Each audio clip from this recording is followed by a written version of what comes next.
আসসালামু আলাইকুম। Hello friends, ফেসবুকের একটি সেটিংস আছে যেটা A to Z সেটিংস করলে আপনার আইডির like, comment, reach, view, follower আগের তুলনায় অনেক গুণ বেড়ে যাবে। এখানে দেখতে পাচ্ছেন ডিফল্ট অডিয়েন্স সেটিংস, ক্লিক করুন। এরপর দেখতে পাচ্ছেন চুজ ইউর ডিফল্ট অডিয়েন্স, তারপর আছে পাবলিক, তারপর আছে ফ্রেন্ডস, তারপর আছে কাস্টম ইউর কারেন্ট সেটিংস। এই অপশন কিভাবে কাজ করে, এর সুবিধা অসুবিধা কী, বিস্তারিত জানতে পারবো আজকের ভিডিওতে। প্লিজ ভিডিওতে একটি লাইক দিবেন এবং যারা নতুন চ্যানেলটি সাবস্ক্রাইব করে দিবেন। মূল বিষয়টি হচ্ছে আপনি ফেসবুকে যে ভিডিও, রিলস, স্টোরি, ছবি আপলোড করেন সেইগুলো আপনি চাচ্ছেন দ্রুত ভিউজ আসুক এবং ভাইরাল হোক। সেক্ষেত্রে ফেসবুকের এই সেটিংসটি আপনি যদি ঠিকমতো অন করে দেন তাহলে কিন্তু আপনার আপলোডকৃত ভিডিও, রিলস, স্টোরি, পোস্ট দ্রুত ভাইরাল হতে থাকবে। ফেসবুকও সাজেস্টে পাঠাবে আপনার আপলোডকৃত ভিডিওগুলো। ফেসবুকও চাচ্ছে এই সেটিংসের মাধ্যমে আপনার ভিডিও, রিলস, স্টোরি, পোস্ট দ্রুত ভাইরাল হোক, সেজন্য এই সেটিংসটি দিয়েছে। একটি কথা, সবাই কিন্তু এই সেটিংসটি পাবেন না। যারা পাবেন না তারা অবশ্যই ফেসবুকের অফিসিয়াল অ্যাপটি আপডেট দিয়ে নেবেন। তারপরে যদি না পান তাহলে আমার একটি ভিডিও আছে ফেসবুকের নতুন নতুন গুরুত্বপূর্ণ সেটিংস পেতে। মাত্র একটি সেটিংস অন করুন, দেখে নেবেন। আর যারা পেয়েছেন তাদের জন্য তো অনেক ভালো হয়েছে। এই সেটিংসটির জন্য আমি আমার প্রোফাইলে চলে এসেছি। উপরে দেখতে পাচ্ছেন প্রোফাইল আইকন, 3 ডট ক্লিক করুন। এরপর ঠিক নিচেই দেখতে পাচ্ছেন সেটিংস আইকন, গিয়ার বক্সের মতো দেখা যাচ্ছে, ক্লিক করুন। এরপর নিচে একটু স্ক্রল করুন। এখানে দেখতে পাচ্ছেন টুলস অ্যান্ড রিসোর্স। ঠিক নিচের একটি অপশন দেখতে পাচ্ছেন, 3টি অপশনের মধ্যে default audience settings. Default audience সেটিংসে ক্লিক করুন। আপনারা এখানে নিচে দেখতে পাচ্ছেন কাস্টম সিলেক্ট করা আছে। আপনাদের যদি কাস্টম সিলেক্ট করা থাকে তাহলে এই কাস্টম সিলেক্ট করার অর্থ হলো আপনার নির্ধারিত, মানে আপনি যাদের সিলেক্ট করে রেখেছেন তাদের কাছে পৌঁছাবে আপনার আপলোডকৃত ভিডিও। অর্থাৎ ফ্রেন্ডস এবং ফলোয়ার্সরা আপনার পোস্টটি দেখতে পারবে, বাইরের কোনো অডিয়েন্স আপনার পোস্ট দেখতে পারবে না।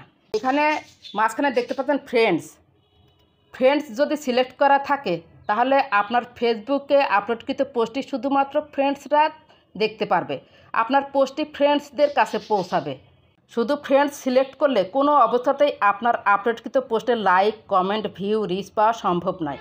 এটা সিলেক্ট করার পর শুধুমাত্র বন্ধুরা আপনার পোস্টটি দেখতে পারবে, বাইরের কোনো অডিয়েন্স দেখতে পারবে না, অর্থাৎ পাবলিকদের কাছে আপনার পোস্টটি পৌঁছাবে না। এখানে উপরে দেখতে পাচ্ছেন পাবলিক অপশন, পাবলিক অপশনে ক্লিক করুন। খালি বক্সে পাবলিক অপশনটি সিলেক্ট হয়ে গেল, কারণ পাবলিক সিলেক্ট করে রাখলে ফ্রেন্ডস, ফলোয়ার্স এবং বাইরের অডিয়েন্সও দেখতে পারবে আপনার আপলোডকৃত পোস্টটি। এক কথায় সবাই দেখতে পারবে যদি আপনি পাবলিক সিলেক্ট করে রাখেন। পাবলিক সিলেক্ট করলে ফেসবুকের এই সেটিংসটার মাধ্যমে আপনার ভিডিও ভাইরাল হবেই, আর ভাইরাল হলেই কিন্তু ফেসবুক আপনার আপলোডকৃত পোস্টটি সাজেস্টে পাঠাবে। চলুন পাবলিক অপশনটি সুন্দর করে সেটিংস করে নেই। সেজন্য নিচে দেখতে পাচ্ছেন নেক্সট অপশনে ক্লিক করুন। এখানে উপরে দেখতে পাচ্ছেন use public default audience settings. এখানে দেখুন who can see your post, stories and reels, public. এই লেখাগুলো আপনারা পড়ে নেবেন। সব কিন্তু পাবলিক সব অন করা রয়েছে। এরপর আপনি এটা যদি ফাইনালি সিলেক্ট করতে চান তাহলে কনফার্মে ক্লিক করবেন। আর যদি মনে করেন না আমি একটু এডিট সেটিংস করব, তাহলে এডিট সেটিংসে গিয়েও আপনি কিন্তু সেটিংস করে পরে আপনি ডান অপশনে ক্লিক করতে পারেন। এই যে এখানে বিস্তারিত রয়েছে দেখুন, who can see your future post suggested, public করবে। Who can see your stories, public, এই যে সাজেস্টেড।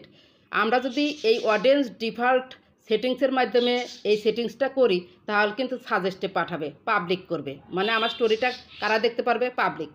তার who can see your reels suggested, public. Allow others to share your public stories to their own story suggested on. Allow others to share your reels to their stories suggested on. Who can comments on your public post suggested, public profile info সবাই দেখতে পারবে, এখানেও কিন্তু রয়েছে suggested public.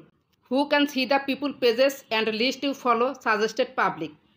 Do you want search engine outside of Facebook two link to your profile. আমার পেজটা বা প্রোফাইলটা ফেসবুক কিন্তু সাজেস্টে পাঠাবে, সেই অপশনটাও কিন্তু সাজেস্টেড অন করে রেখেছি। এরপর ব্যাকে চলুন। আমার ওখানকার এডিট সেটিংসে গিয়ে দেখলাম সব অপশন কিন্তু ঠিক আছে। যদি ঠিক না থাকে আপনারা হাত দিয়ে ঠিক করে নেবেন। এরপর কনফার্ম অপশনে ক্লিক করুন। Finally default audience updated. এরপর এই যে ডান অপশনে ক্লিক করে দিন। আমাদের এখানকার কাজ কিন্তু শেষ। ডিফল্ট অডিয়েন্স সেটিংসটা যদি আপনারা ঠিকঠাক মতো করতে পারেন, তাহলে আপনার প্রোফাইল হোক, পেজ হোক, সেখানকার আপলোডকৃত ভিডিও, রিলস, পোস্ট, ছবিতে অবশ্যই like, comment, view, reach, follower বাড়বে। আর যখন বাড়বে তখনই আপনার পোস্টটাকে ফেসবুক সাজেস্টে পাঠাবে। আশা করি আজকে ডিফল্ট অডিয়েন্স সেটিংসটা খুব সুন্দরভাবে বুঝতে পেরেছেন। যদি বুঝতে পারেন তাহলে প্লিজ লাইক, কমেন্ট, সাবস্ক্রাইব করে সাথেই থাকবেন।